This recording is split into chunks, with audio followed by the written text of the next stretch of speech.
فیض گنجور حبیب رب غفور سارا نور علی نور صلی اللہ علیہ وسلم نے ارشاد فرمایا ایھا الناس افشوا السلام، اے لوگو سلام دینے کی عادت بناؤ، جس کے سامنے آ جاؤ کہو السلام علیکم ورحمۃ اللہ۔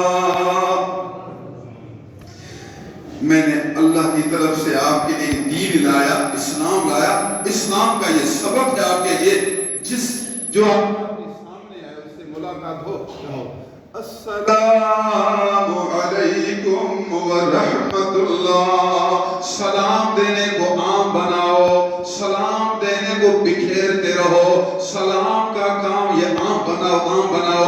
گھر میں بچو بیوی کو کہو السلام علیکم ورحمۃ اللہ، بیوی کہے گی وعلیکم السلام ورحمۃ اللہ۔ آپ بیوی کو دعا دے رہے ہیں، دعا، یہ دعا ہے السلام علیکم، اے بی بی صاحب آپ پر سلامتی ہو، اللہ کی طرف سے سلامتی، میری طرف سے بھی سلامتی، آپ سلامت میں رہیں، میں غصے میں نہیں، غصہ نہیں کروں گا، تجھے ماروں گا نہیں، تجھ سے پیار کروں گا۔ بیوی بھی جواب میں کہے گی وعلیکم السلام، اے میری آنکھوں کی ٹھنڈک، اے میرے دل کی چین، اے میرے بدن کی جان، اے میرے جسم کی روح، تجھے بھی میری طرف سے سلام ہو۔ سلام، بیوی کو بھی سلام دو۔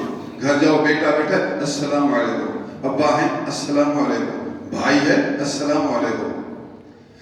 شرمائے نہیں، اسلامی صفت پیدا کریں، اسلامی علامت اپنے اندر پیدا کریں۔ یہ مسلمانوں کی پہچان ہے، مسلمانوں کی نشانی ہے، ایک دوسرے سے ملتے ہیں کہتے ہیں السلام علیکم ورحمۃ اللہ۔ یاد رکھیں اس سلام دینے سے محبت بڑھتی ہے، اس سلام دینے سے نفرت ختم ہوتی ہے، نفرت، عداوت۔ جس پر غصہ ہوتا ہے لوگ سلام ہی نہیں دیتے، دشمن کو سلام ہی نہیں دیتے۔ اللہ کا بندہ مسلمان ہے، مسلمان سے ملے تو السلام علیکم، کیوں آپ شرماتے ہیں؟ عداوت کو ختم کرنے کا طریقہ تو یہی ہے، نفرت کو مٹانے، ہٹانے، بھگانے کا طریقہ تو یہی ہے کہ سلام دے، وہ سلام دے اور اس کو جواب دے۔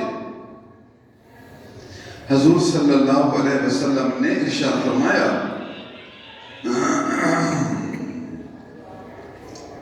کہ آپ جا رہے ہیں، بیچ میں درخت آیا، ایک آدمی درخت کی دائیں طرف اور دوسرا درخت کی بائیں طرف، جب آگے جاؤ تو کہو السلام علیکم۔ اب بڑا مفاصلہ تو نہیں، صرف درخت، بیچ میں درخت ہے، ایک آدمی درخت کی دائیں گزرا اور دوسرا بائیں، جب درخت مفاصلہ ہو گیا آگے ملو تو کہو السلام علیکم ورحمۃ اللہ۔ شیطان کا ناک کاٹو، شیطان کو جلاؤ، کہو میں محمد رسول اللہ کا امتی ہوں، درخت سے گزرا السلام علیکم ورحمۃ اللہ۔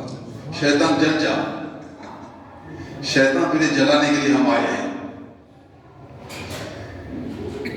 حضور نے فرمایا جب آدمی کہتا ہے السلام علیکم اور دوسرا کہتا ہے وعلیکم السلام، پھر ہاتھ ملاتے، دو ہاتھ ملا کر یوں تھوڑا جھاڑتے ہیں، تو دونوں کے گناہ اس طرح جھڑتے ہیں جیسا کہ سردی کے موسم میں خشک پتے جھڑ جائیں۔ سردی کے موسم میں پتے ہوتے ہیں خشک، درخت کو لے کر ایسے ہلاؤ زور سے تو پتے جھڑتے ہیں، جس طرح موسم خریف کے پتے جھڑتے ہیں اس طرح آپ کے گناہ بھی ایسے جھڑ جائیں۔